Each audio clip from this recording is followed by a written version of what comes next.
Raider Nation, what is the deal, man? Once again, it's your guy Panama Fargo back to y'all live with another episode of the Raider Rundown. And today, man, we're going to be getting to the new Raiders captains for the 2023 season. They have been selected and they have been announced, so we're going to go through that. And just a real quick outlook on the Denver game, man. You know we're going to do some more as the game approaches next week, but just a real quick outlook. So it's a real quick video today. So without further ado, let's go ahead, get the intro started. Let's get the show cracking.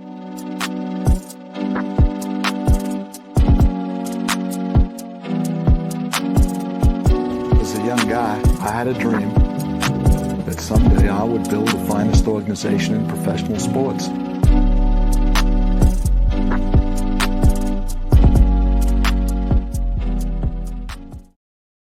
Nation, what is the deal, man? Once again, it's another episode of the Raider Rundown. Make sure you guys are tapping on that like and subscribe button, and please hit on the little notification bell so you get updated whenever I drop episodes like this one right here.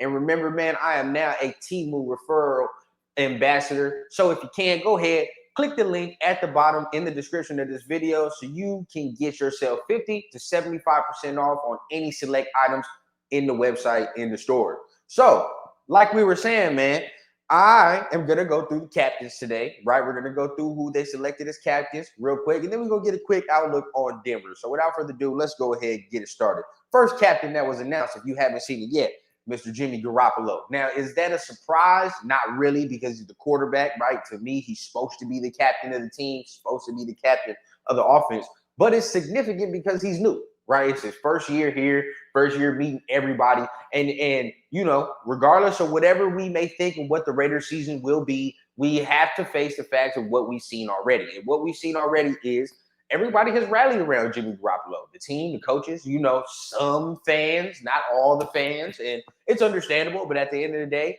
you have a right to feel how you feel. But the people inside the building, they seem to love him, right? They seem to love his personality, what he brings to the team, not only on the field, but off the field. So he's came in here and just grabbed the locker room immediately. And that's a great, great thing when you're talking about somebody who's new, especially a new quarterback. So Jimmy Garoppolo was the first captain selected. Second captain, Mr. Davante Adams. And that's no surprise. He was a captain last year, best player on the offensive side of the ball, and yada, yada, yada. But it's just the way he carries himself. So it's no surprise to me, right? This is a number one boss right here. This is the OG of the whole thing, man. This is the guy right here who's going to make everything go. So, you know, when it comes to his work ethic, when it comes to the way he carries himself off the field as well, you know, being a stand-up role model, this guy is perfect to be a captain. And we all know how we feel about Davante Adams. You know, I never really get into Davante Adams because what is understood don't need to be explained, right? So at the end of the day, we know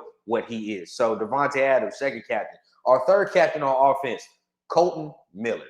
Now, is this surprising? Not really, considering the fact that for me, he feels like the leader of that offensive line room, if that makes sense. To me, I don't want to say he's the older statesman, the elder statesman, because he's really not that old. But at the end of the day, it just feels like he's been here the longest out of everybody on the offensive line, right? So, you know, it just feels like he naturally comes into command of that room.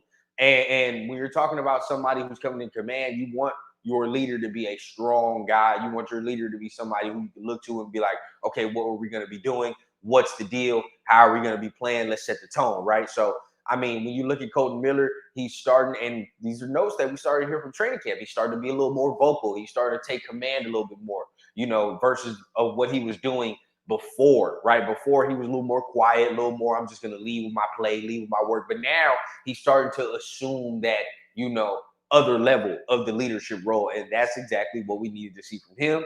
Glad he's taking control of that. And he is our third offensive captain.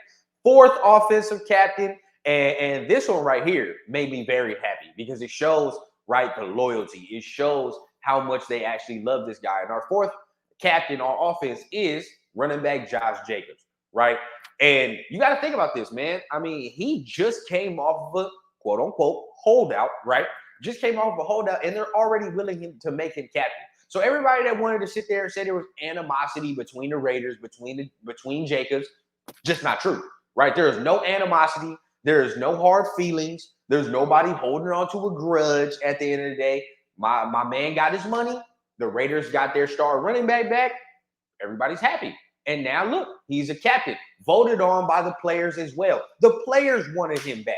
So everybody that wants to throw dirt on the Raiders' name every time some little inconvenience happens, bro, dead that shit. Because at the end of the day, there's no drama, right? We're not the Colts. We're not some of these other teams that have actual animosity because they're not handling these situations correctly. You know, it took a little minute, yes. Would we have liked him to be in there sooner? Of course. But we can't cry over spilled milk, right? He's here. He is a captain now. It shows the respect Josh Jacobs has in the building. And that was never in doubt, right? I always knew that this Raider organization respect him. And of course, us fans, we respect him and we wanted him on the team. But at the end of the day, it's just good to see the fruits of that labor, of the hard work, of the loyalty to the team, you know, be rewarded to him as well, right? Same thing from player to organization. And I want to see that love from organization to player. And we're seeing it right here, right? So, boom, that's our fourth offensive captain. Now let's go to the defense. We're on the defense.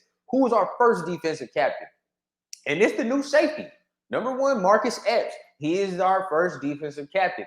Again, another guy on here that's new. Most of the people I said on offense have been here already for a year, have been here for a number of years, except Jimmy. Now we go to the defense. This is going to be more the new people, right? This is going to be where more of the culture shift is happening on defense, right? Marcus Epps is the first one. And from everything we've heard in training camp, he sets the tone. All right, he sets the tone for that secondary. He's setting the tone for Trayvon Merritt to see what he can be, right? He's setting the tone for everything. He's being a smart, intellectual player at the same time, being physical, being fast, playing loose, playing free. This is the type of guy that he's came in and he's made an immediate impact, right? Not only for on the field, but for the mentality of the defense as well, being an attacking defense, right? And that's something that we've been lacking. That's just the mentality part of it. We've been lacking. Not only the physical traits on the field and how we've played, of course, but the mentality has a big part of why the Raiders have been the way they've been for years, right? It wasn't that aggression. It wasn't that I'm going to attack on every play.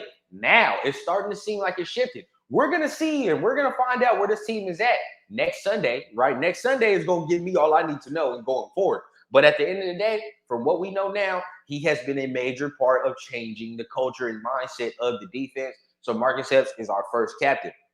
Next captain, linebacker, Robert Spillane. All right, now this is another guy. This one doesn't actually very real surprise me because of what I've been hearing from Robert Spillane, the quarterback of the defense, right? Moving people, on the defensive line, you know, like making sure everybody's in position, knowing what he needs to know, knowing the playbook front to back, right? The guys came in here and take, you know, absolute control of that linebacker room, which, you know, linebacker room we all know is the weakest and you know, could stand for improvement. But like I keep saying, we don't know what Robert Spillane is. So until he can show us what he is and, you know, what he can be, we have to roll with this. And then, you know, if we need to improve, we're going to improve. But, you know, for just from him, you know, knowing the plays, wearing that green dot, being the quarterback of the defense, right? Then knowing the play so much where he's able to move people into position, right? And at the same time, being durable. That's another thing. We need our linebackers to be durable. And this guy right here can be durable. He's going to be physical and he's going to talk shit. So that's what I love about him right there. Once again, another person who is setting the culture, the mindset of this defense, man, making sure that everything is where it needs to be. Everybody is where they're supposed to be. And this is a guy I'm very happy that made the captain status. We'll see how he plays. But just from what I've heard in training camp so far, just from the mindset and everything, period, I love what I hear from him. So Robert Spillane is our second defensive captain. Now let's go over to, our third defensive captain, which we all know who it is. All right, that's Big Max Crosby. And like I say about Devontae Adams, what is understood don't need to be explained. Okay, we already know what Max Crosby is. We know what he brings. We know what type of what type of importance he holds in this Raiders organization. So knowing that he's a captain, knowing Devontae is a captain, you know, shit like that, it's like, you know, of course. You know what I mean? Like that's nothing new, nothing surprising to me. At the end of the day, we know what Max Crosby is, and he should be in the running for Defensive Player of the Year. But we will see. Okay, so that's Max Crosby as our third and final defensive captain. Now we go to our special teams, which we already know who the special teams will be. But let's go ahead and give them their props, man. Give them their flowers. AJ Cole, right? Our punter is the first special teams captain. And you know, we're gonna call a spade a spade. I think AJ Cole is top 3, if not the best punter in the NFL. Okay, I believe he's top 5, top 3 though. You know, if you want to go ahead and minimalize it, I believe he's top 3, top 5, just by the way he gets down, right? And we saw him in the preseason. He was playing very well. And if he can continue to do what he was doing, flipping that field position, making sure that the Raiders defense starts in an advantageous position, it's going to be a real good season. Remember, I keep saying last year, we another contributing factor on why the Raiders continuously lost games last year is because, one, situationally, some more parts of it too, but at the same time, we weren't very good in field position. We were always in shitty field position, right? So now this year, let's hope that changes and we're able to do some more things when we're not in the shadow of our own goalposts and shit, right? And all right, last but not least, last special teams captain, our kicker, Daniel Carlson. And I don't give a fuck what nobody says. This guy right here, no, I can't say that. Second best kicker in the league. Okay, I was going to say he's the best kicker, but Justin Tucker is still in the league. So, you know, you got to get a props up to that. But I think he's the second best kicker in the league. All right, hands down for a fact. And that's me. I don't give a damn if he's a Raiders fan. He don't know about blah, blah. No. This guy is the second best kicker in the league, right? And what I love about him, consistency. That's the thing. We need him to continuously be consistent throughout this season, right? Throughout whatever we're doing, but especially this season, he's going to need to be consistent. And let's hope, you know, this is what we're going to be seeing from him. But that 62-yarder in the preseason was sweet. That shit was sweet. And we can see more of that. Hopefully, we're not seeing a lot of that, right? Because then that means the offense is fizzling out. But at the end of the day, right, we know he has that in the toolbox. So he is our last and final captain. Y'all let me know down below. Is there anybody that you are surprised didn't make it as a captain? Is there anybody that you know that you looked on this list and you were surprised that did make it as a captain? Let me know down below. Let's holler about it, man. Let's have a nice little conversation. Now, last but not least, what's the outlook for Denver? Now, remember, I'm not going to get too much into it because during the week, we're going to be talking about that more. So stay tuned. You already know what time it is. Stay subscribed. Keep the notification bell on the channel so you don't miss any of the episodes that I got dropping before game day. But what's the outlook? All right, now, the Raiders are going to have to cause some pressure. That's, you know, a given. But at the end of the day, I've continuously said this. Denver's offensive line is not as good as most motherfuckers want to make it seem. It's not, right? It's not. And if you get Russell Wilson running around, right, because he's not the same escaping Russell Wilson he used to be. All right, he used to be more elusive. He's not the same. If you can get this man running for his goddamn life with no receivers to speak of on the outside, right? We don't know about Jerry Jeudy. Cortland Sutton is there still, but he doesn't put fear into me, right? He don't put no fear into me. And they lost Tim Patrick. So they're very thin. Now they have Philip Dorsett. Remember that. Keep that in mind. They signed Philip Dorsett. Will he play? Who knows? But the speed is always a factor. So we got to get to him. All right. And what Denver is going to come out here and try to do, they're going to try to come out here and run the fucking ball. That's what they're going to try to do. Right? They're going to try to control the pace, control the tempo, because we all know they're going to try to mask the fact that offense is pure dog shit. That's what they're going to try to mask. Now, the defense is still fast. It's still aggressive. It's still something we can't fuck around with. All right? That's going to be the next thing. That defense is still something we can't fuck around with. We're going to have to bury them in the dirt.